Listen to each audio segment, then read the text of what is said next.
কচুরলতি কিন্তু অনেকেই অনেকভাবে করে, আর আমার যেহেতু চিংড়ি ফেভারিট, আমার মায়ের এই রেসিপিটা আমার ভীষণ পছন্দের। তোমরা কারা কারা কচুরলতি খেতে ভালোবাসো তারা কিন্তু কমেন্ট করে জানিও, এবং একবার অন্তত এটা বাড়িতে করে খেও। সবাই কচুরলতি সর্ষে পোস্ত বাটা দিয়ে করে, বাট আমার মা জিরে বাটা দিয়ে করে। সর্ষে পোস্ত ঠিক খুব একটা আমার ভালো লাগে না, তাই এটা আমার মা ইনভেন্ট করেছে রান্নাটা, আমার যেটা ভীষণ ভীষণ ভীষণই পছন্দের। আমিও চেষ্টা করেছি মায়ের সেই রান্নাটাই আমার কাঁচা রান্নার হাতে চেষ্টা করার। এটা কিন্তু খেতে একদম অপূর্ব হয়েছিল। তোমরা স্টেপ বাই স্টেপ রান্নাটা দেখো এবং অবশ্যই করো একবার বাড়িতে। আশা করি তোমাদেরও মন্দ লাগবে না। আচ্ছা, তোমরা ভিডিও দেখছো কিন্তু সাবস্ক্রাইব, লাইক, কমেন্ট, শেয়ার কেন করছো না বলো তো?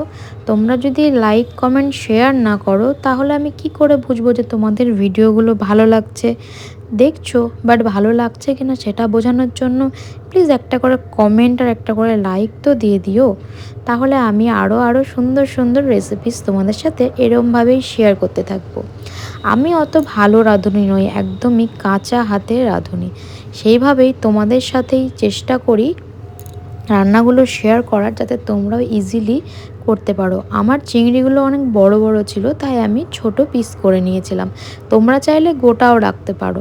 আর এটা কিন্তু ভাতের সাথে একদম অপূর্ব লাগে। এই রান্নাটা হলে আর কিচ্ছু সাথে দরকার নেই। আমার তো এক থালা ভাত এটা দিয়েই উঠে যায়। ভীষণ পছন্দের আমার একটা রান্না এই কচুরলতি দিয়ে চিংড়ি।